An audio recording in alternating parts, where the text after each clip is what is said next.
Historically, we've had super close games with CLG. Last playoffs, the double TP play. And Piglet is definitely in hypercarry mode right now, but Darshan wants to kill him. That's a little ambitious. Oh, double TP! He's doing the double TP! He only thought it was one. It always goes to like game 5, game 3 if it's a best of 3. The past regular season game where we took the dragon fight. All right, boys. This is our fight. Here we go. Yep. CLG will not go quietly into the night. They're looking for the kill in the tournament. Fabi's dead. Will they really make it the comeback? They've got 5. Unbelievable finish. It always feels like we have something to prove when we play versus Yellow. It just comes down to like one play or like one mistake. I wouldn't necessarily say like, oh wow, CLG is really good. I'd be like, okay, well, TL played like monkeys and they lost. Most of the time, they're not watching their backs. Usually that's their downfall.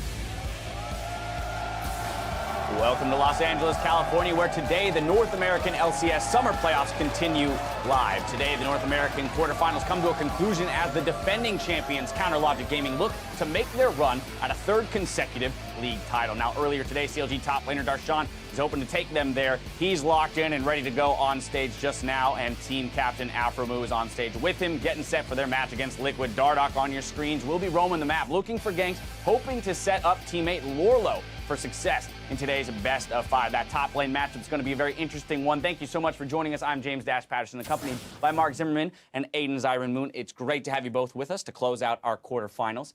Now, before we get into today's series, we'd first like to apologize for the postponement of today's EU LCS quarterfinal between H2K and Fnatic. Now, due to technical difficulties, the match had to be moved to Tuesday, August 16th at 8 a.m. Pacific, 5 p.m. Central European. It was a difficult day for the pro players, the fans in attendance, and the viewers. So we want to thank everyone for their patience. We'll have to wait another couple days to see Forgiven and Reckless go toe-to-toe, but it is still sure to be a fabulous meeting when they do so. Now, though, time to turn our attention to today's North American series. Let's take a holistic view of the playoff picture. Yesterday, Cloud9 came out victorious in our first quarterfinal match. They'll advance to face Immortals in the semifinal, which means today, CounterLogic Gaming and Liquid battle it out to decide who will move on to battle our #1 seeded TSM. Not necessarily an honor I would like to have is playing them in the semifinals, but it's their road to the finals. So with North America's crown at stake, teams are also competing for much-needed championship points to book their trip to Worlds. Here you can see the points our playoff teams earned in spring, along with their current minimum guaranteed points from summer. TSM and CLG are tied with the most points, followed by Immortals in third. But more points are up for grabs, with first place in summer qualifying for Worlds. Second place takes 90, third 70, fourth 40, and fifth and sixth get 20 each. Now, the most points earns the second seed at Worlds, and the remaining playoff teams face off in the regional qualifier for the final spot. Did we get all that? Nope, wasn't listening. Yep. Should we roll it all back and do it Yeah, again? just go again. Okay, here we go. All right, well, now I want to briefly recap our first quarterfinal match last night. We could see Team Liquid on stage getting ready just now, but last night, Cloud9 took down Envy in a dominant fashion, propelling them into the North American semifinal against Immortals. So briefly, gentlemen, let's talk about that series. Sustaining the loss in Game 1, but then running it back for Cloud9. Yeah, and the interesting thing was the loss in Game 1 was somewhat due to their own fault. They did get a lead initially, and then they started missing abilities and using them kind of on the wrong targets, and Envy clawed their way back until eventually there was a Baron fight that they were able to turn and grab the advantage. And Envy played pretty well in that game, and then from there, it just slipped further and further away as C9 seemed to get a better grasp on the series. Yeah, I also think the draft in Game 1 was much better for Envy, and then throughout the series, they made some augmentations. The Tom Kench came into play, and they weren't completely prepared for it. And then the final game was full tilt. It was full tilt. Yeah. Like, that was really just an all-in. They are either going to lose the game, or they're going to go down in a blaze, or they're going to win the game, or they're going to go down in a blaze of glory. I mean, we were asking, backs against the wall. They got to win 2 in a row here. What are they going to do? They're going to pull out all the stops. They do just that, as you mentioned. They all in on the all-in comp. Of course, it goes the other direction and hurts them quite significantly. But for a freshman squad, a fantastic showing for them, having made it to the playoffs, securing some points. Yeah, and they actually only came together literally a week before the split started. So they came in with very little teamwork, very little experience among each other, and some of them are, rookies and have a little bit of experience as players. So then add that on top, they had a honeymoon phase that started to die off, and then they had to deal with new problems that they hadn't before. So honestly, making playoffs for them was actually a really good success after everything was kind of evaluated for the team. Right, and then we have a squad that's mostly made up of veterans over on Cloud9, and the standout performer for C9 in that series was mid laner Jensen, who shattered some records yesterday, including those for the most ever kills in a single NALCS game and most kills in an NALCS series. Here we go. We'll take a look at them all. Rip Scara. Yeah, no, I was talking to Scar Master Yi. Yeah, I was talking to Scar afterwards. AP Master Yi, a little easier to clean up on. Here it was just like pick after pick after pick for Jensen, and it was kind of scary at the end watching him just blow people up from full health. Yeah, but his team set him up so well in these things. I saw some people being like, Jensen's a god. It's like, really, his team was helping him so much. It's Envy helped a little too. Yeah. I mean, if there's a champion you're going to pick 20 kills up in a game on, it's going to be LeBlanc, right? Yeah, and it was so good by C9 to actually look at the Pantheon LeBlanc lane and go, oh, that's going to snowball out of control either way. Right. Let's help that lane out. And then they got him ahead, and then it was just pretty much all said and done from there. But he did an incredible job and set a record. First, he actually got 14 kills and tied the playoff kill record. Right. And then he went on to 2 games later to break opponent. the record and then break the regular season record, too. Previously held by Scara at 19 kills in Week 3, Day 1 of Summer 2013. A 3-year-old record. Which is nuts. And then the previous record for a series was held by Bjergsen, 31 kills in the 2014 Summer semifinal against LMQ. So beating that with 47 kills, that's absolutely nuts. Yeah, we're talking about the series, the whole overall. Right. Bjergsen with 31. Beating that by 16, averaging over 10 kills a game. And that was in 4 games. He didn't even need a 5th game. Yeah, and that's what's so crazy about it was just if that was a closer series, you're like, wait, would he get even more kills Right. or not? Because it's like, he gets Surrender 21 that game. but this one, it was all overall just crazy performance. They're going to need more performances like that out of him if they plan on pushing themselves to the finals and possibly taking a victory and the crown. Jensen's huge performance yesterday adds to a growing list of amazing summer highlights that we're revisiting throughout playoffs. So tweet us at LOL Esports using the hashtag NALCS and identify the biggest summer moment from the 2016 NALCS for a chance to see your comments and highlights featured as we push towards Toronto. Now on to the quarterfinal match at hand. Liquid is coming into the playoffs here, or today's contest rather, looking to bounce back after a disappointing last week or two to their split. Yeah, they had gone 0-2 in Week 9, and they've been struggling in terms of how they looked as well. It wasn't just like, oh, we played some close matches and then we lost. They lost to Apex and then got kind of destroyed by C9, who was obviously looking good, but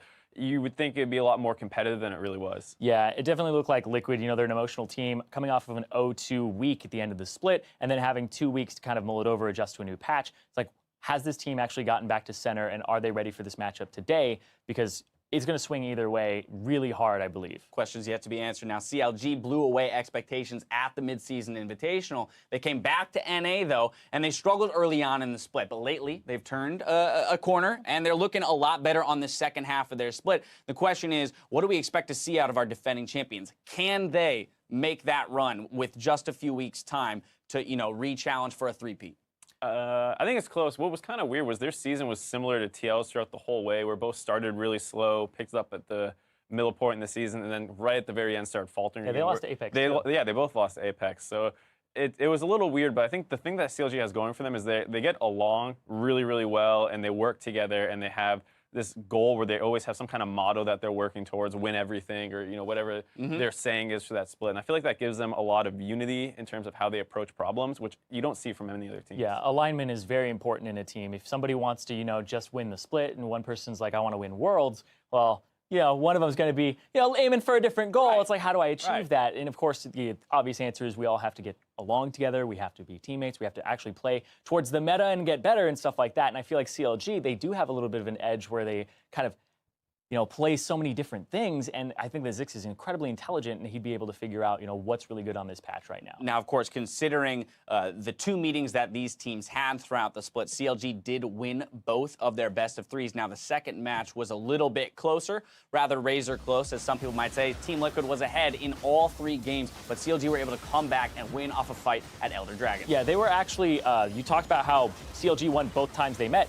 Both those series went to 3 games. Right. And in this one, like you said, TL was ahead the entire time, and this was just like MSI, CLG, like, what's going on? How are they winning? What's going on? Kobe's losing his mind. Right. Again. 10K deficits. Just I think they won with a gold deficit, Yep. actually. It was kind of insane, and I think, like, I was one of the people who watched that series, and I was like, well, I think Team Liquid play better, and if those teams played best of 5, I think it goes maybe their way. But things obviously developed further as the rest of the season went on. And they've had a couple more weeks, though, to retool and figure out how they're going to reapproach each other in a full best-of-5 series. And these are two closely matched teams. So what I'd like to do is break down the matchup position by position and discuss where we feel each squad maybe owns the edge over the other. So we're going to work through the lanes here, starting in the top lane, Darshan versus Lorlo. Who are we giving the edge to here?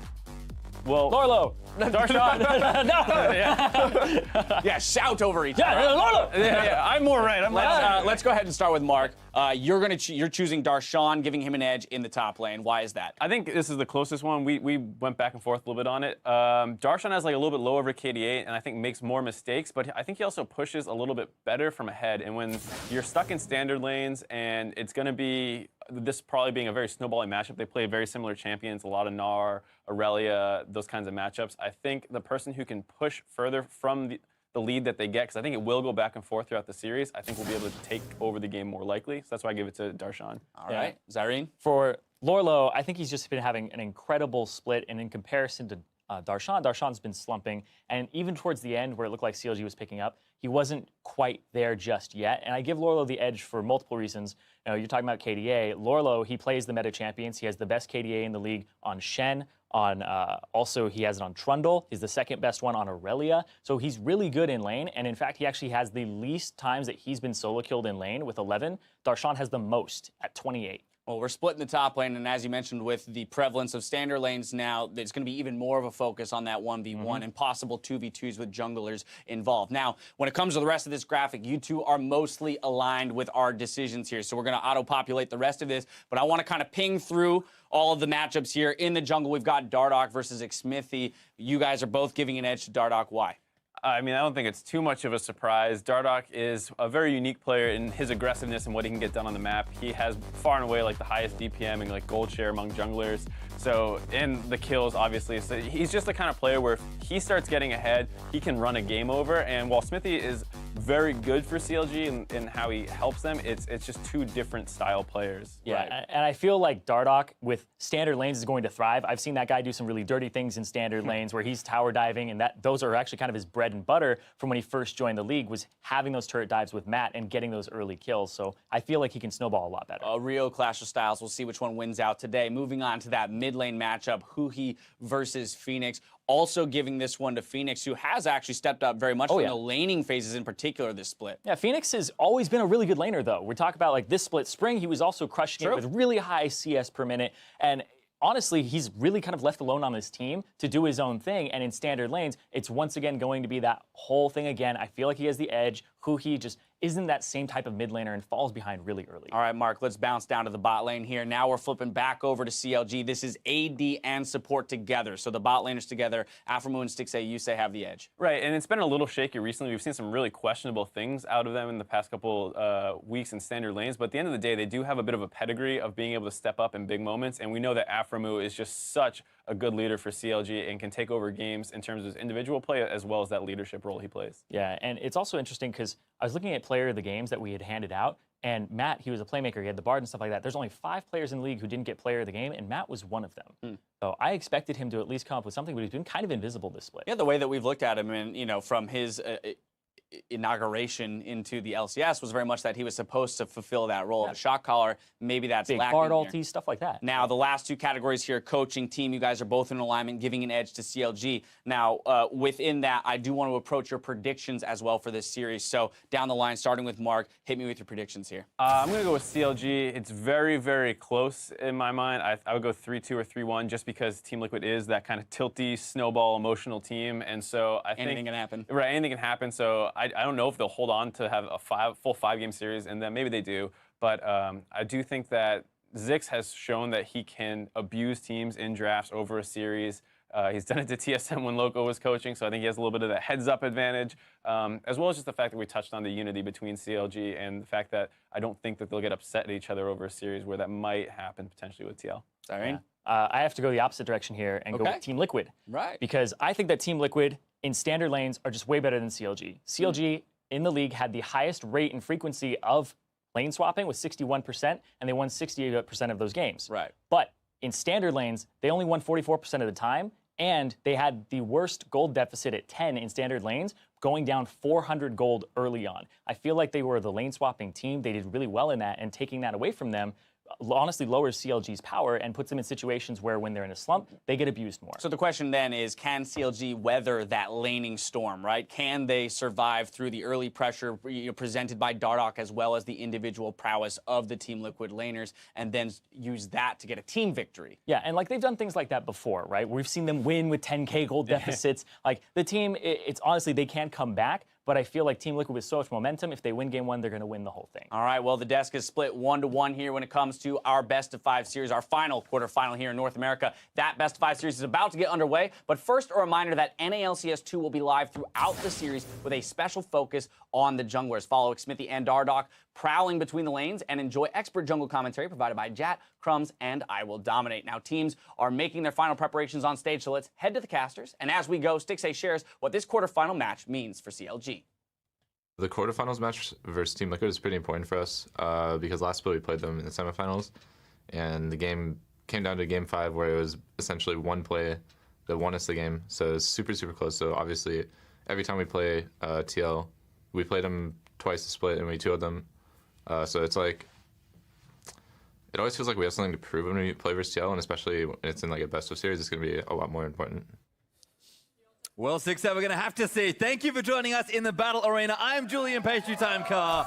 And these two couldn't decide whose turn it was to cast, so they're both here. It's our turn to cast. Yeah. Sam Goby, Hartman Kens, and Isaac Azael Cummings Bentley. Teams are in place on stage for this quarterfinal match, so let's review the starting rosters. Defending champions Counter Logic Gaming have selected blue side for game number 1. Let's see how they do. It's been a kind of a rough season for the two-time champs. We'll see if they can make it a third. In the top lane, it's Darshan, the jungler Xmithy, mid laner Huhi, AD carry Stixxay, support Afromu, and Coach Zix. And their opponents today on the red side, it's Liquid. In the top lane, it's Lorlo. In the jungle, it's Dardoch. Mid laner, Phoenix, and the bot lane duo going to be Fabi and Matt with Coach Loco Doko here to help out. And of course, 6:15 has brought us kind of a pleasure of things already to look at. Curious to see how these teams do play moving into the quarterfinal with so many changes already. Yeah, the new patch plus just playoffs in general to me. It's my favorite time of the year. The teams care about it so much more. It's so much more intense. All of these teams have aspirations for Worlds. Like it's already starting right now. I'm getting the World type already, even though we're not even CLG win everything, so they got to start here if they want to do it. I mean, it is a crazy story, right? I mean, CLG beat Team Liquid last split in the playoffs. They put an end to Team Liquid's playoff run, and in that epic double teleport play that is going to be running through some of their minds, but not all of them. Piglet's not here anymore. Yeah, it's crazy to think that were it not for that play, maybe we wouldn't have seen them win the split. Maybe we wouldn't have seen them have that success at MSI. So it definitely was the start-off point for them. And once again, they are kind of underdogs this year, going up against some of the better teams in North America, for them to kind of get to that repeat, win 3 in a row would be pretty huge. Well, we are into champion selection now, so let's see what happens, I suppose, for game number 1. Shen and Talia banned away by CLG. Team Liquid have selected Siva and Soraka as their first 2 bans. As CLG respond with a Vladimir. Phoenix has been playing so much Vlad. Yeah, and Soraka is also one of Team Liquid's most banned champions. Actually, the most banned champion, tied with Sivir. So no deviation from their previous game plan here from Team Liquid,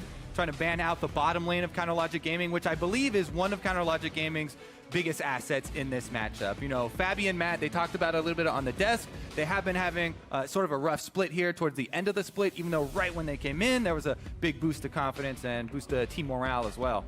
And Fabi is much more of that role player, the guy who's going to be in the back line, not doing as much damage, but he plays these supportive champions. And Ashe is something that has been huge for both these AD carries. Actually, the most picked champion for both Fabi and Stixxay on the last patch. Yeah, we're talking about how important this pick is going to be for both of these teams. You talk about Fabi's playstyle, it has been that backline sniper. He has some of the lowest damage per minute numbers because he's playing all this Jhin and Ashe. You know, he wants to fire those ultimates long range to start off the fights for people. Well, we've kind of flown through this draft, actually. Karma, Gragas, another first 3 picks for CLG, and TL snapped off Tahm Kench and the Ashe, like you mentioned. Lawler going to go back to Aurelia. There's a Rek'Sai over for Dardoch, and CLG are almost done as well.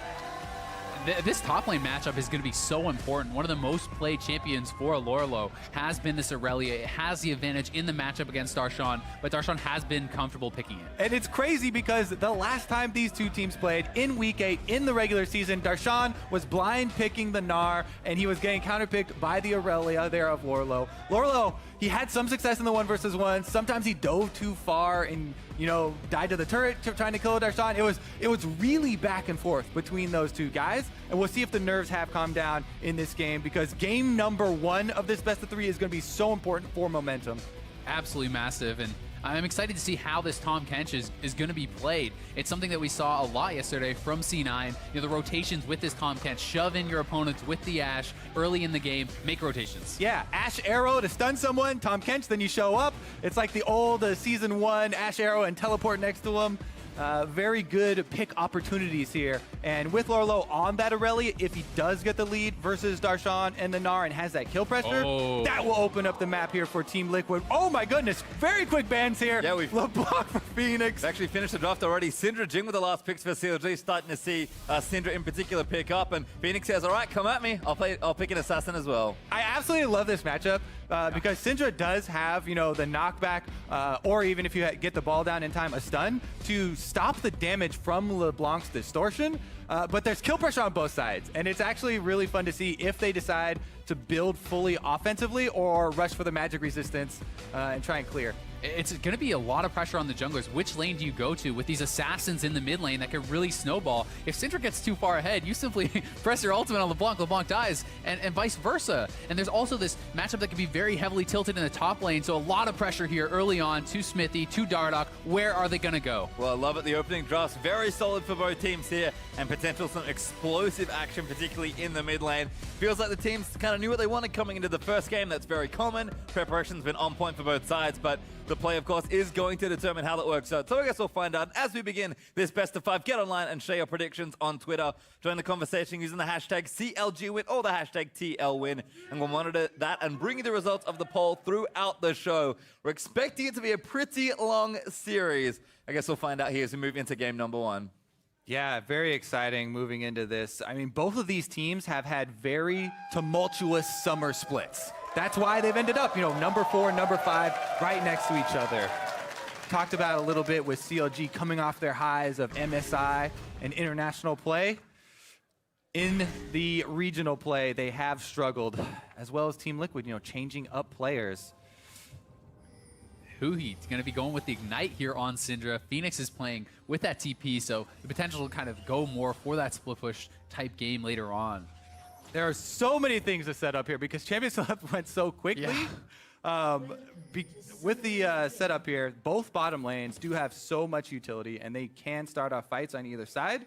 The rush for armor penetration for Stixxay on the Jhin. Well, we'll talk about team stuff later as CLG are going in for their typical early invades. I just barely see Huhi.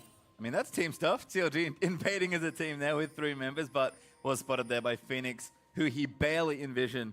Just not quite there in the fog of war. Ward there as well is going to spot Stixxay, and Team Liquid's dueling going to try and play safe here. It was actually pretty key because I think they were trying to do a cheeky invade, try to catch Ashe in this bush down here. Pretty big that they spotted Syndra. Well, good stuff there, but CLG are going to move out. Like we've seen so often in 6.15, we are expecting standard lanes in pretty much every game. There are some things you can do to sort of push and pull as the game goes on later, see if you can't get that first turret goal. But for now, we are going to set up our standard. Yeah, that's something I actually really enjoyed and want to talk more about, because you can still do, you know, pushing opportunities and try and do, you know, later lane swaps, or if you have a super hard winning lane, just call the jungler to your lane and try and push down the early bottom turret. That's why bottom lane matchups are so important in the 2 versus 2, and that's why they're going to go invade here. Make sure that you can't get that Gromp. Team Liquid say, oh, they dropped a ward obviously on this. We're not going to take any damage from it. But getting control of the bottom lane can have huge ramifications now because there's no extra reduction on champion damage to turrets early on. And if a bottom lane is winning and keeps the other team under their turret, jungler comes over, you get a huge burst of gold and a lot of big early momentum. Yeah, really going to have to track the lane pressure from these two teams. It's not just about the kills, it's about who's going to be able to get that. And both laners trading aggressively. Phoenix is going to get the best of that one in the mid lane. Level 1 mid-trade's always curious, but it looks like Phoenix did win that first one. And this matchup does get scary for Huhi if there's a jungler intervention here. But if he ever has to burn his summoners early on, then you have to have wards to watch out. LeBlanc is so good at setting up ganks, and Rek'Sai is very good at complementing them. So we'll see if Huhi just tries to stand his ground. There is opportunity for counter ganks with the Ignite as well. Phoenix has to be careful. Yeah, something key to track as well is in the bot lane here. CLG is the ones with the early push, and that is so important as Karma. You can get these Qs off on the champions under turret very easily, and Tahm Kench is so easily avoided when you can see the tongue. Here we go. There's that jungler move mid, trying to get vision. Dardoch was the one to get there first.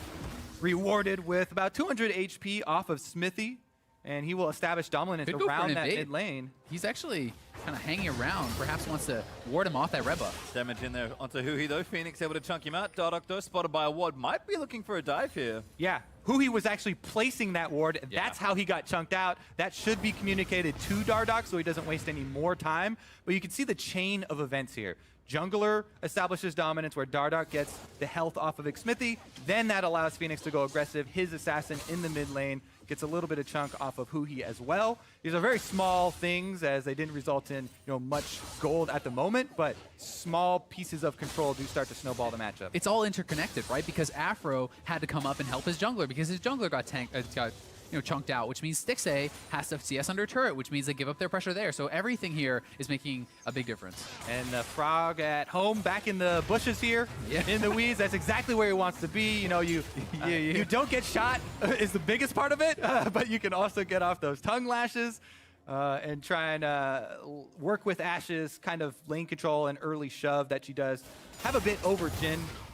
Ooh, that's a miss from Phoenix actually. Huhi does miss the stun as Phoenix got an early blue buff there. Dardoch able to donate that one over. Xmithie got frisky in the other side of the jungle trying to get some vision down. And like you said, it is little things, but everyone's just jockeying for a little bit of positioning. Like Xmithie right here going to look for a gank, but already warded out by Team Liquid. Yeah, both junglers actually alerted to the other's presence. The deep wards there from CLG do see Dardoch, which allows Smithy to go for his play, but immediately walks over a ward, and he can see reactively in the way that Lorlo's acting. There's obviously a ward here in the tri-bush, and they both back up. Really good tug of war here in the mid lane. This matchup, you have to have confidence as a Syndra player, because if you just start running and you balk at every offensive move LeBlanc goes for, she's going to slowly chunk you out, slowly whittle you down, and you're going to lose out on CS. This could be bad news for Stixxay though. He's exhausted, it's down. Fabi still looking for it. Heal burnt by CLG. Matt is not going to get snared. Still shots being fired, but Team Liquid handily win that trade. Yeah, not quite the all-in like we saw with C9 display getting their kills. Phoenix, maybe another one in trouble. Good slow there. Great follow-up on the Q there for Huhi. Has to be careful because Ignite is available. This may mean Phoenix is going to base. Does have teleport, so can get back pretty easily if he wants to, as Xmithie's crept his way back in. Yeah, Lorlo's in trouble here. He's far up. Have to be very careful. Darshan now in Mega Form. There's the body slam. Lorlo forced to flash. Flashball is going in, and first blood goes to Xmithie. What a good return gank there from Smithy. Now they saw the ward. He communicated it. It's in the river here. Gragas can do very sneaky ganks, and Darshan started that trade off pretty well with Lorlo deep. We talked about how important the snowball of a top lane matchup is going to be in this game, and Darshan and CLG get the early lead. And you had talked about those late lane swaps, and look what CLG is doing. They're rotating their bot lane to top. They can push Darshan back, and they could potentially go for a 4-man dive here. And the tower defense has dropped off. It's only 5 minutes now, the reduction on champion health, so top lane is just as viable as bottom lane for those plays. Orlo has no idea the bot lane is here. He's going to have to play this very carefully. Well, it's just Mini now right now, but the rest of CLG will show their hand. CLG should be able to chunk out this turret. They've got a nice big wave built up for it. turret, and you can see Lolo completely zoned off the wave already. If they can get first tower blood here for Darshan, this could massively tilt the matchup in his favor. Oh, everybody from Team Liquid is coming up. They're all attracted by this 4-man push on top side. CLG do have wards in the tri-push, and they're about to be dead. Turret is dead, but can they get out safely? That might be the question. Team Liquid going to start something. Lolo going to move in, but he just wants the CS. They don't have more people to commit. There's no extra resources here. Team Liquid, they all arrive to just see their building destroyed here. So first blood for CLG, first turret for CLG, and that is the big boost that they needed to get off in this game. He's now level 6 on Syndra 2, so he feels so much more confident in that matchup. If you have the Ignite and the ultimate, you can just trigger your ultimate as LeBlanc is coming in if she's low health, and ignite her, she'll die even through the passive. Yeah, very dangerous. And with Darshan TPing down to the bot lane. Now Fabi has to be careful. There's going to be the bot lane duo once again to top side for CLG to hold onto their turret. Really smart rotation, and that's something playing very, very well around this 6.15 patch change. I'm not surprised that CLG picked on this early, and these are the adaptations we talked about that are possible, even though there's a less likelihood of super early on lane swaps. There's so much importance of the early objectives of those turrets. CLG don't mess around.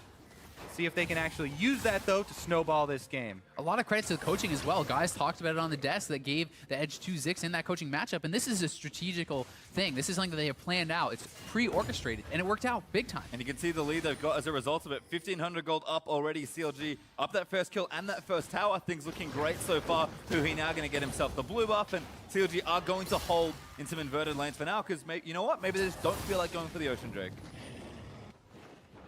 You can see the win percentage there on your screen. No, TL currently winning the fan vote there at 56%, but maybe up for that first tower going down. CLG fans going to wake up. Yeah, I have to say, this is looking very good for them. Fabi actually not level 6 yet, so Jhin ultimate definitely very threatening. They have Smithy up on top side as well to accompany them with this push, as you can see when they scroll down here. So that's not just them blindly pushing past the turret. They've got plenty of vision. They have their jungler around, and they might actually even collapse on the Team Liquid duo here. They could. They're pretty far up here, and this is a level 6 Gragas. The gank impact that Smithy is going to have here will be huge. He also has his flash available, so we can look for that. Huhi, I think, also trying to make some moves as well, but it looks like CLG were spotted by some wards there in the Raptor pit. Dardoch also busy counter jungling on the other side of the map. He does have that Tiamat. Focus on objectives here for Counterlogic Gaming as they swing their duo lane down to the mid lane and want to get the turret rather than going for the risky play on the duo for kills. You pressure LeBlanc. She has a hard time getting CS under turret because her only wave clear, the distortion, puts her in danger. There's the arrow! Oh, swing and a miss. Actually, it's Smithy, but he's a little too far away and a little too tanky. Gragas in his big belly will tank that one, but CLG not gonna get sniped out this time. Every time an arrow is shot off, big anticipation One there. for one. Nailed it. Well, CLG still sieging in here, actually. Pretty good comp to try and maybe get someone out from under the turret. TL are defending, but CLG not done yet. Ooh, Phoenix has to be careful. That's that knockback interaction we were talking about with the LeBlanc and Syndra matchup.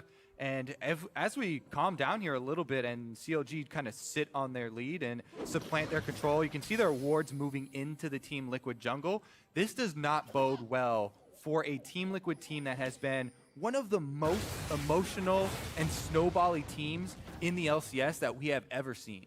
Also, one of the biggest advantages for TL coming into this is supposed to be Phoenix's laning. Guess who won lane without the TP? I can guess. It is Huhi. Nailed it. But he has Ignite. Anyways, what I was talking about with the snowballing here for Team Liquid, we have some really, really clear stats for them. They have actually won every single game in the normal season where they had a gold lead at 20 minutes and lost every single game where they were behind at 20 minutes. The early lead here for CLG. Actually, Darshan does have the enemy jungler behind him, so he might get a little bit too aggressive here. Dardoch's waiting around to punish him. Oh, Darshan, good nod there, but knees. Dardoch now going to spring the trap. Darshan reads it out, does hop himself out of the way. And nice evade there on that gank. Darshan, 1v2, no problem at all. Yeah. And that's something that has been a problem for Darshan. Had been dying a lot to these ganks early on, and avoiding that is going to be critical for CLG.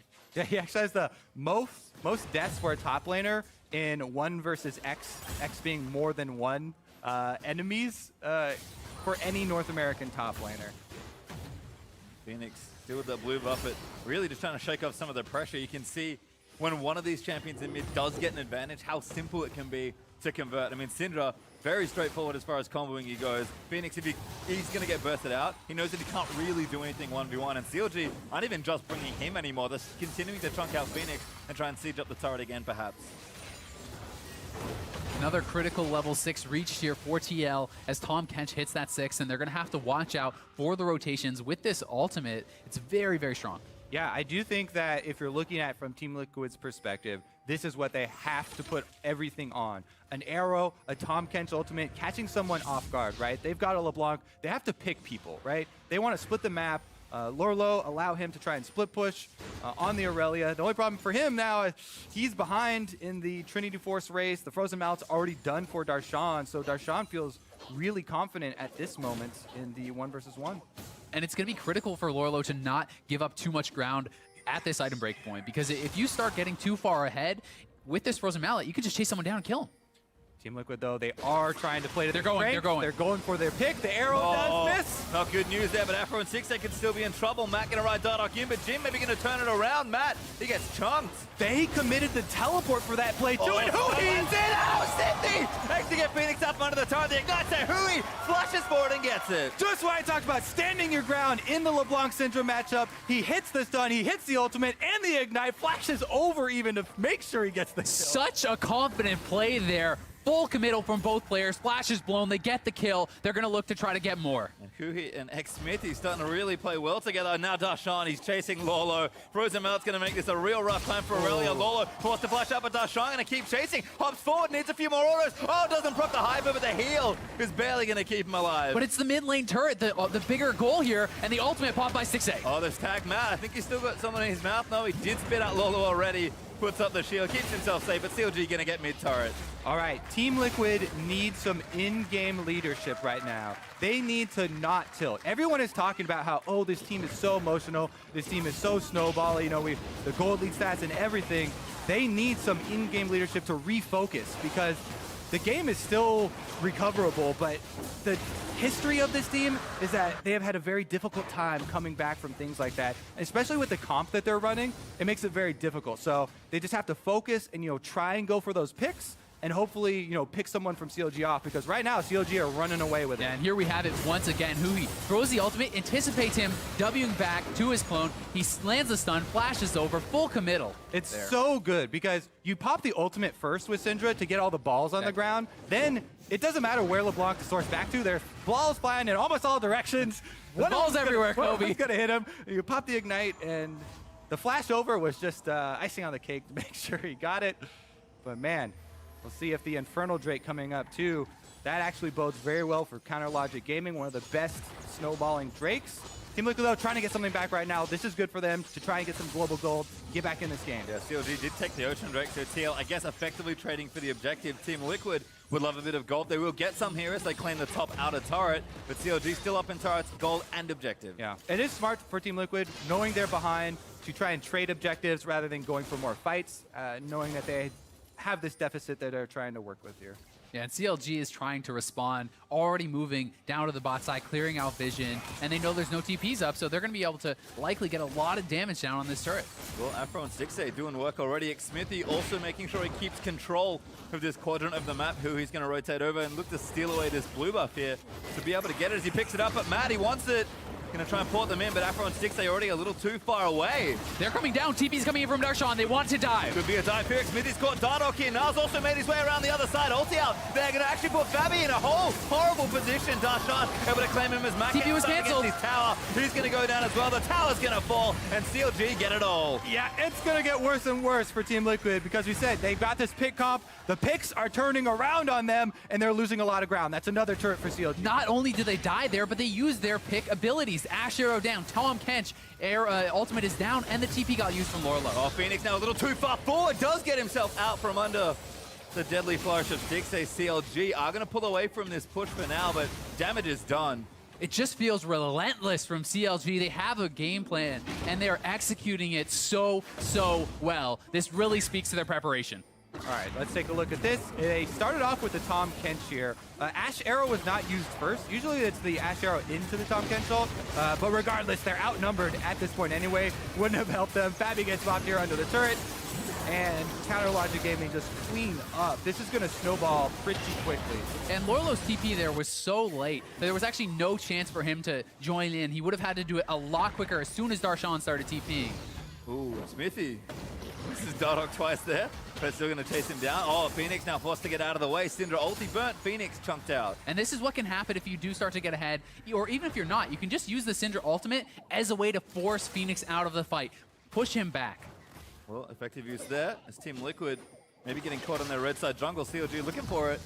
He's going to clear out that vision, maintain control as they move towards his top tower. And Matt, he's getting slowed forever, forced to flash there. They know they have complete control of the game right now. They're pushing up mid and top at the same time. They've got vision all over the red quadrant of this jungle. Counter Logic Gaming have been some of the best, most technical finishes. Uh-oh, here we go, though. Zoning them off the turret. Just going to try and get that DPS on it and earn the objective first. Arrow! Lands in onto Huhi, not a bad target. Dardok flashing in for the back. He wants to try and take him down, but Phoenix already trunk low. Dancing Grenade, not going to quite connect for enough to kills. And Matt scoops up Dardok to save his life. Sticks stay low, but he does not fall. Another close fight there, and you can tell TL feel the pressure. They know they cannot continue bleeding objectives. They have to pick their moments here. Well, done a decent job so far, but unfortunately forced to play defensively as CLG continuing their methodical pressure. Top lane will have some pressure relief for now, though. Stixxay picks up a BF sword. Now going to move his way back over to the other side of the map. CLG, in the meantime, they're going for a play here with the teleport. Phoenix is teleporting in behind them. They don't have an arrow, though, so... Oh, Dardok's here as well. Afro gets chunked, but that's the ulti out of the Phoenix. Damage is there, and Xmithy's able to take him down. Dardok now caught out, going to get a double knock-up. Lolo, he gets one as he takes out Darshan, and Xmithy now low on the front side as Dardok still chasing in. Slow is there from the volley. Fabi will reveal them with the hawk shot, but Stixxay's here, and that's probably the signal for TL to back away. It's a one-for-one trade. At least they stop the Rift Herald because they know this top lane matchup going heavily in the favor of Darshan. They need to keep Lorlo in it. Yeah, Team Liquid have always had that mentality of, we're going to keep trying to make plays until we lose. That's one of the reasons why they have all these snowballing numbers. Even behind here, trying to pick something up on the back of the Rift Herald. Yeah, they didn't have Ash Arrow, but look at the burst from Phoenix. He almost gets Afro. Again, Huhi gets the stun afterwards. They take him down, and it ends up being that one-for-one as they pop Darshan. And actually, crucial for Team Liquid, they got his flash there. A flashless Gnar is so much less threatening and as we get towards the later stages of the game. So that's at least a huge team fight threat that was removed in the trade for one-for-one. One thing kind of critical here, going well for TL, is look at the farm on Dardok. He's actually up 2 levels over Smithy right now. He is kind of power farming, went for this Tiamat build, and he's definitely a threat in these fights. They're going to try to have to play around him, find some picks. They need to get vision back, though, before they can do it. Grabbed a red buff for himself also, so Dardok, as always, is going to put in work here for TL. CLG's dreams of the Rift Herald, although, are now quashed, as the Rift Herald does return back to the Void. CLG, they're prepping for this Dragon. Infernal Drake up in 3 seconds. Yeah, and Team Liquid, again, game plan has not really changed. They have to find a pick. They have to catch CLG off guard. It's so hard to do that when CLG have all this warding, and they're grouping up as 4 with the teleport from Darshan ready. Gnar has teleport as well, so it's just a very solid game plan here from CLG moving out, is they just have to stick together and not allow Team Liquid to get these cross-map plays that they're built to do. And one nice thing, though, for TL is Trinity Force is done for Lorlo. They have to try to play around this. This is one of the strongest moments in the game for Lorlo. If they could tilt that top lane matchup, Dardok helped get him ahead, that could be a way back in.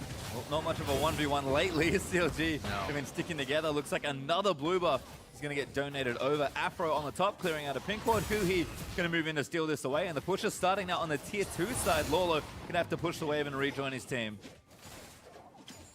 Yep, looking very good for Counter Logic Gaming in game number 1.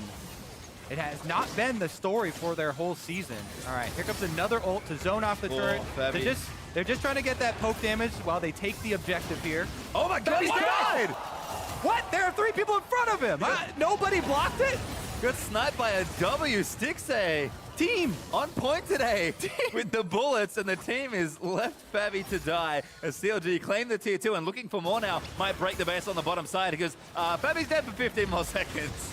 They're going to push right in. No hesitation. They get the root on Phoenix. Stardock's behind them, but they are down their AD carry. The flank is not going to work out. They don't have a member, and they're behind in gold, so it's CLG just moving right into the base. Pushing in for more. Can they get it? They stun Lolo. Hui Arrows available. Fabi is up. Oh, it's ignited. It might be enough to kill him, and they're going to keep running in. Hui He died. does get the kill onto Lolo, and CLG going to claim this inhib. It is just starting to go wrong for Team Liquid. Hui this game, everyone's been giving him flack for the entire year almost, even in Spring Split and Summer Split, and he really has showed up here in game number 1 of the series for Counter Logic Gaming with the Syndra. But let's take another look at this sniping. So the first ones, yeah, okay, they slowed him, but now he has Stardock. Where's Matt?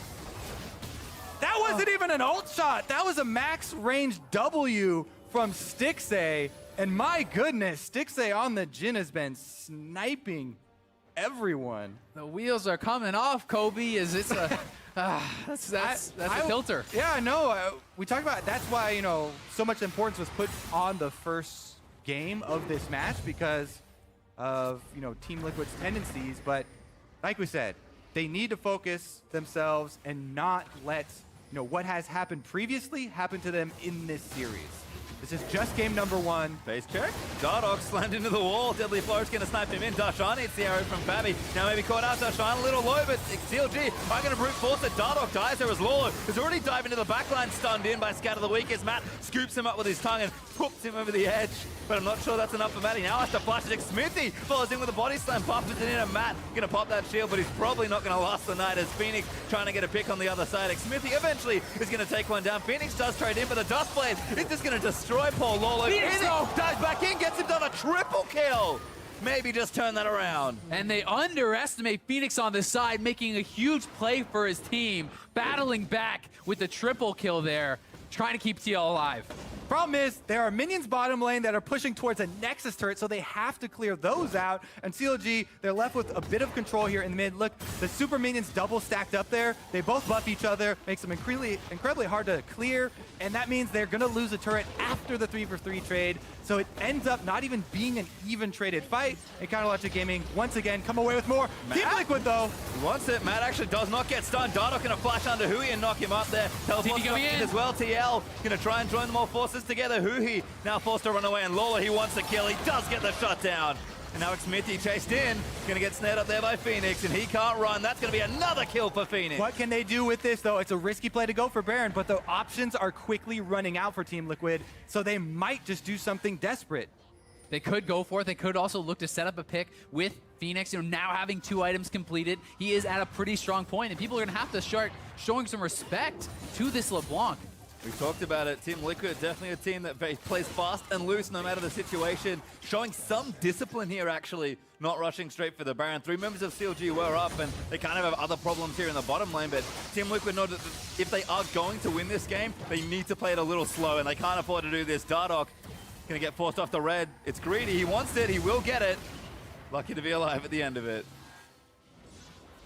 Yeah, Team Liquid, what they want to do now is just hold on to these minion waves, because bottom lane will be a steady source of money for Lorlo if they keep him down there right now. He doesn't have teleport is the only problem. So CLG, it's up to them to force something on the other side of the map and make Team Liquid break out of the sort of defensive turtle-y play here and try and bait around Baron and draw Team Liquid out onto the map. Because Counter Logic Gaming want to keep this game moving at the same pace, whereas Team Liquid are going to try and slow it down, try and stabilize here until they see an opportunity where they can take advantage of somebody mispositioning from Counter Logic Gaming. Next Dragon on the table is going to be an Infernal, which CLG will definitely want to look for, continue to extend that advantage. That's a really good point. 30 seconds on that Infernal Drake.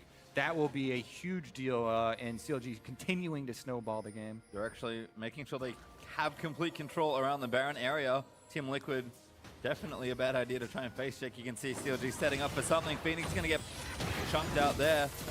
Lola's still tied up in that bottom lane. And Darshan's about to get Mega, but no flash. Smithy looking for a flank as well, but CLG know they can just fall back to this Drake in 5 seconds. Yeah, and I don't know how high the tolerance for risk of Team Liquid has gone up. I feel like you give away the Drake for sure, but if the Drake is being taken by your opponents, you need to get into the Baron and put wards down, because you have to think about the next step. yeah, my immediate problem is, oh no, CLG's getting this Infernal Drake. But in the future, my problem is going to be baits around Baron that could cost me the entire game. So trying to fight over vision around there is what you do while the Drake is being taken. Yeah, and step number one, they get a couple wards down in their side of the jungle, but look at all the CLG pinks around the Baron pit. 4 in that location. They clearly know where the next point of contest is going to be. And one thing, though, to keep in mind, with this inhibitor down, it's constantly pushing those minions into Lorlo, feeding him that farm. And because of that, he is starting to open up a CS advantage, working towards that Blade of the Rune King. And he is staying relevant, wants to be someone who can have the 1v1 potential. Last wave of supers as well has finished as the inhibs also back up to Team Liquid. Going to feel a little less pressure around the area. CLG, though, it is really some gorgeous vision coverage here around the Baron pit. And Team Liquid, no, they just have to play this slowly. And it's so scary to face check the Baron area versus a Syndra Jhin. So much pick potential. We talk about all the Team Liquid, long-range pick abilities, but CLG have the super long-range stuns and then snares if anyone even takes damage. Stixxay has been incredibly accurate with that Jhin, and CLG can punish Team Liquid for even walking over to the Baron pit. Yeah, not to mention the Gragas. You step 1 foot too far forward, he ults you back into the team, you're gone. They have that follow-up CC, so a lot of explosive initiation here for CLG. They know where they want to go. One good thing for Team Liquid, the Infinity Edge here finished for Fabi, so, if he stays alive... They're looking. They find someone at Stixxay. It's a good target. Burst's going to come in. Stixxay, is it going to go in? He actually survives forever. And Hui just sniped Phoenix on the other side, so it's a trade now. 4 for 4 as CLG might look Darshan's in. forward. Darshan now, Mega gets exhausted. Matt going to be the first unlucky recipient of a wallop. Now Smith is going to knock him back. Doesn't even need to use an Darshan going to keep slapping him down. He does get the kill. And forced to run. All right, what does CLG go for? Because exposed inhibitor on bottom lane, as well as so much vision around Baron and a minion wave mid. There are 3 options. They're going. Choose the easiest one. Go right up mid, try and take that turret. Yeah, and Lorlo is just now basing. They can start getting some damage down on this turret right away. It is a 4 versus 3 here. They have to be careful, though, because Phoenix will have TP when he bezzes. They're missing Stixxay, but still plenty of damage here. Tower is going to fall. That's the most crucial thing, worrying about the exit. And what enables that exit is the Karma. And they're going for it. Here comes Phoenix. Phoenix wants it. He's trying to make a real big play to keep his team in. CLG need to stay grouped. But no Arrow or Tahm Kench ultimate, because they just use those to try and get the pick in mid lane. So no, tools to ensure that they get the pick on Counter Logic Gaming as they exit. That's why he says it's so important to worry about that exit, not overstay in the base and try and get the inhibitor. CLG do escape. Very smart by CLG, and it's also the fact that they're being proactive, forcing those cooldowns out defensively. Stixxay's just burning his ulti. I think he got one shot onto Phoenix, trying to poke him down a bit. Did respawn now as a QSS, so won't be caught with his pants down, quite like he was last time. CLG, of course, still applying that pressure. No need to go for the objectives right now. Still plenty of turrets to take. Turret does go down in bottom lane. Team Liquid pick up their second of the game, but this tier 2's dead in top lane. Yeah, CLG are just daring Team Liquid to start another fight as they group up as 5. Darshan holds on to his 80-90% Narbar, and there's no way that Team Liquid can get in there without popping someone either down to 50% or completely taking them out of the fight before CLG can react. If they're all grouped up, it's incredibly difficult. Also, Critical Stixxay has picked up his QSS, so even if he gets tagged by one of those arrows or some form of CC, he can get out of there. Phoenix, tagged again. That's a big chunk of damage. Smithy going to follow in. Does land a slow Phoenix. Forced to distort again. Does burn the ultimate to mimic away. Stixxay, beautiful QSS. Not even close for that arrow. Ooh, yeah. All right, arrow being down, that's a lot less threat. QSS you just mentioned, perfect timing. There you go. Able to get out we of can that see one. into the future. Well, CLG still applying that pressure. Has slowed things down a bit as Team Liquid do have inhibitors now up. Got kind of a lot to defend here, but CLG haven't really pushed them too hard in the last few minutes. Setting up again that same methodical closing out style that they do like to play. CLG will always make it seem easy once they have the game in their hands. While they have slowed the pace down a little, they're one fight potentially from winning the game with 2 open inhibitors. You have to know they're looking for that perfect fight. They want everything to be ready. They want it to be on their terms, and then they will pounce. Huhi still awfully strong as well. We've talked a lot about Stixxay in his gym, but Huhi is at a great lane. He's still up in CS, and he has 3.5 damage items with so much early magic pen. He's absolutely demolishing Team Liquid every time they go for a proactive play. Huhi at least gets a counter kill. Stunning someone, getting the ultimate on someone. He kills one of the backline squishy members of Team Liquid, even if they try and catch CLG off guard. And right now, he's the one that they have to arrow because he doesn't have QSS, and there's no Mikhails on Aframu right now. So that would be Team Liquid's main goal. Try and stun Huhi, take him down before the fight starts, then maybe they'll have a shot here. But CLG are forcing the issue. Dardoch on the side here, perhaps looking for something. CLG, though, are just going to plow down mid. Team Liquid definitely looking for a counterplay, but CLG making sure they cover all of their flanks here. Darshan playing up, building up some rage, and the inhibitor is going to start to take some damage. Dardoch takes barely a scratch from Xmithy, but Xmithy is keeping tabs on him. Team Liquid going to have to go at this space first, and that's not the way they want it to go. No, they want the flank. They want to catch them off guard. Darshan going into Mega here will be tough to contest this. Does TL make their stand here?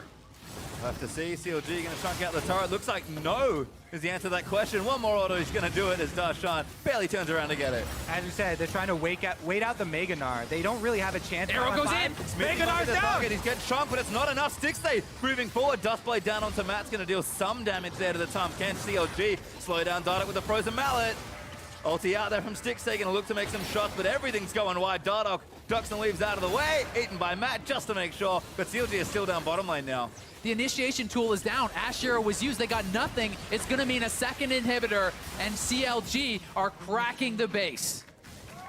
So much pressure now with 2 lines of super minions. That will be a guaranteed Ocean Drake and then a transition over to the Baron to finish off the game here for CLG. Team Liquid, they have to make another desperate play. Yes, they're down so much gold. They're down all these Drakes, but at this point, you just got to throw that Hail Mary. CLG's actually sticking around. They're trying to catch them off guard here, perhaps.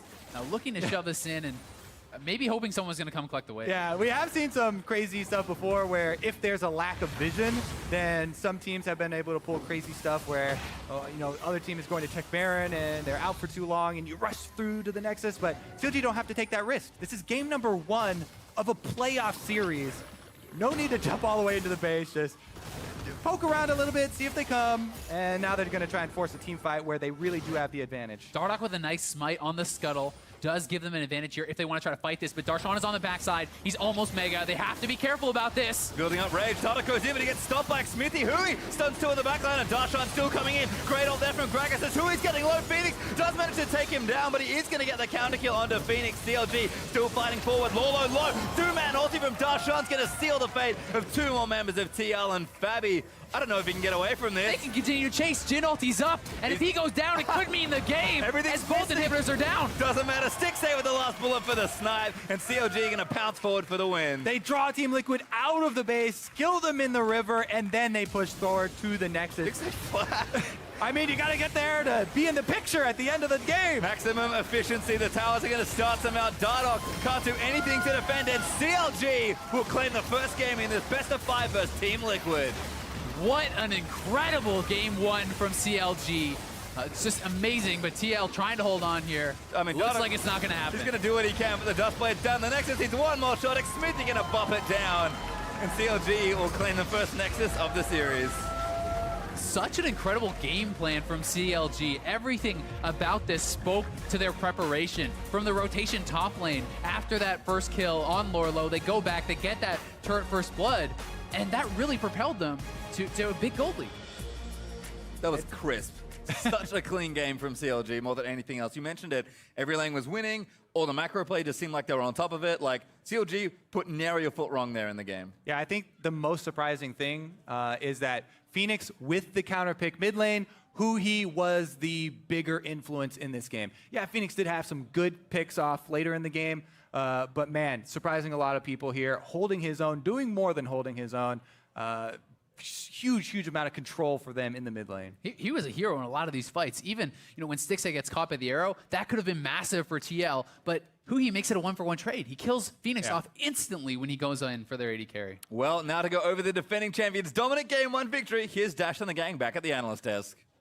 Thank you very much, gentlemen. And that's right, our defending champions looking incredible here in Game 1, out to a very early lead in the game and closing it out to start the series off in 1-0 fashion. And I want to dive right into Champ Select here, in particular because we can compare it to yesterday's series and the meta that developed there, but we're seeing more focus on that. Syndra in the mid lane, fantastic pickup for Huhi. Yeah, I love Syndra just in general right now. I think it's very good. Early wave clear, has pick potential, great siege and all of that, and can always trade 1-for-1, even even when you're getting ganked. It's an incredibly powerful pick, and there's a lot of changes that had happened to Syndra in the past that people still aren't completely... Kind of flew under the radar. Yeah, exactly. Like, you can hold 3 of those balls at once now when you max your W. The Qs last for longer, so you can actually get more off in your ultimate earlier on in the game. I think beyond just the fact that Syndra's a great pick now in general, I think it's great for Huhi versus Phoenix because it gives him a way to fight back, and it's very strong and safe in a way. Even though LeBlanc and Syndra's generally considered a skill matchup, it's also a little easier to play the Syndra side of it, and so you're basically neutralizing Phoenix by putting him in a skill matchup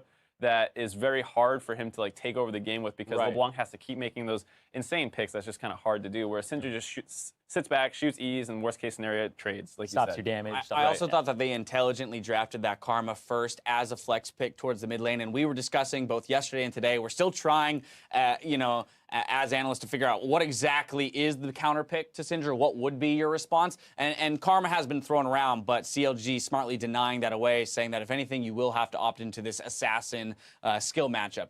So that's the picks bans. We're done there. Of course, you know, Team Liquid did have rather strong lanes in the Aurelia, counter-picked into the Gnar, and of course, LeBlanc is strong as well. Yeah. But the early game play from CLG, their play around the 6.15 patch and the prevalence of standard lanes, at least for the first 5 minutes, was impeccable as compared to Team Liquid.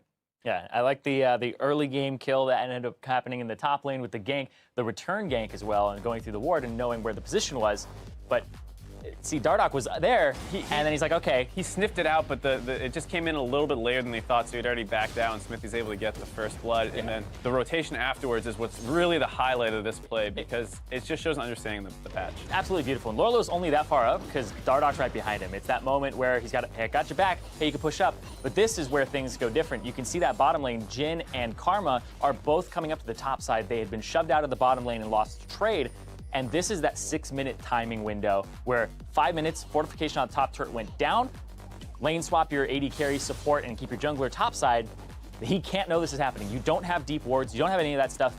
No access to it. Yeah, Stixxay smartly stood underneath his own turret out of vision till after Lorlo completed his TP so that they could have used that TP advantage following the dropping of this turret. Exactly. And also Matt is roaming around trying to get wards on the side of Phoenix, so he's not in a position to actually counter back. And Dardoch is also on the bottom side. The only counter that I really see to this, if you think it's happening, is Ashe Hawkshot down the lane, try to see if somebody's coming from the top side, but it's very hard to hit. But I do think that if people learn, that'll end up being a really good counter. Right, and the last thing being, of course, that because they got that TP out of Lorlo, now Darshan is free to TP down. There's the mastermind of it all, I bet. Zix. That all happened in his brain. We just zoomed out of it. I mean, yeah. Well, one thing to be serious, though, is like when the initial changes were proposed, I was in a meeting and a couple coaches were there, and Zix was by far one of the most educated on the topic in terms of he timed every kind of rotation that could come out of the proposed minion changes. That didn't actually go through, but he just has such a mind for the game that it's not a surprise at all that the first team that we see in playoffs really abusing these new changes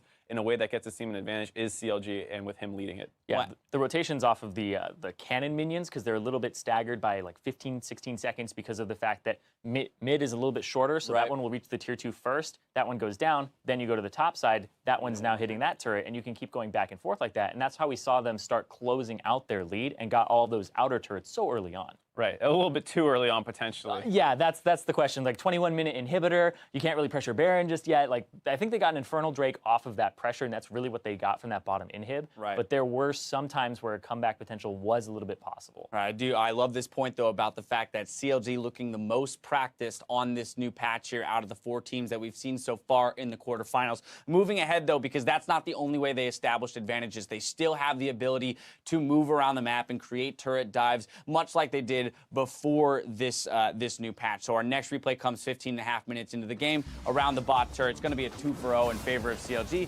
Plus a bot tier 1. It just really wasn't a wise TP down there from Matt with Fabi because they lost mid lane priority, so CLG just shows up with 5 people behind them. Fabi's pinned to his turret. He goes down. Matt's going to go down. They just cancel the TP. That was smart by TL not to lose another one. And this kind of is what blew the game open because now all 3 outers are down. They're winning in terms of kills and farm and turrets, and that's what led to when we were talking about that 21-minute Baron. Or a 21-minute bottom inhib. Yeah. Right, yeah, and of course from there we did discuss a little bit about the, the pluses and minuses consequences of having such a downed early inhib because you lose essentially a lane to work with from CLG. But Team Liquid on your screens now, here's the thing. They've selected red side once again for game 2. So they're opting into the same matchup in terms of side selection, maybe indicative of the fact that they really do want at least one counter pick, kind of playing along with the storyline of needing to win those lanes in order to come away with a victory over CLG. I think you can kind of put down that Dardoch will slightly outperform Smithy on an individual level, and I think you really need one of your 2 solo laners to kind of snowball, and I think that's why they're going for this red side advantage. They had the Aurelia counter pick into the Gnar. Unfortunately, that we saw that gank timing just didn't quite work out in their favor, and then from there, the game kind of blew open. They were doing okay bot lane. I think the mindset for them is if we can snowball either mid or top, and then Dardoch's going to win his part and bot lane stays even. I think that's kind of the game plan they're looking for. Yeah, I think the adjustment that you make as well is I think you ban away the Syndra. I think it's a great blind pick right now.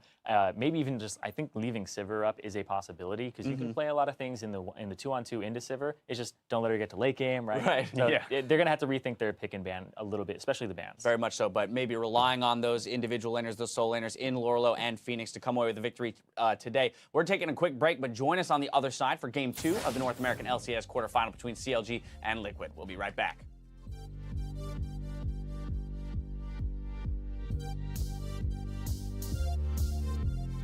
They're all roses, dude.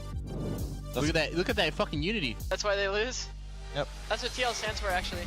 They lose. Team lose. Piglet died for this, but Harambe did. Ever since Harambe died, this room has not been the same.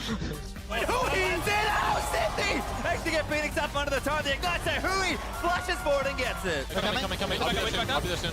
I'm going on Syndra to Luba. No bunker. Nice. Coming. Come back. Smithy eventually is going to take one down. Phoenix does trade in for the Dust Blade. It's just going to destroy Paul Lolo. Phoenix dives back in, gets him done a triple kill. I'm on Ash. Okay, I got Syndra. I got Luba. Ready. LeBlanc is dead. LeBlanc is dead. Nice. Nice. Then CLG will claim the first game in this best of 5 versus Team Liquid.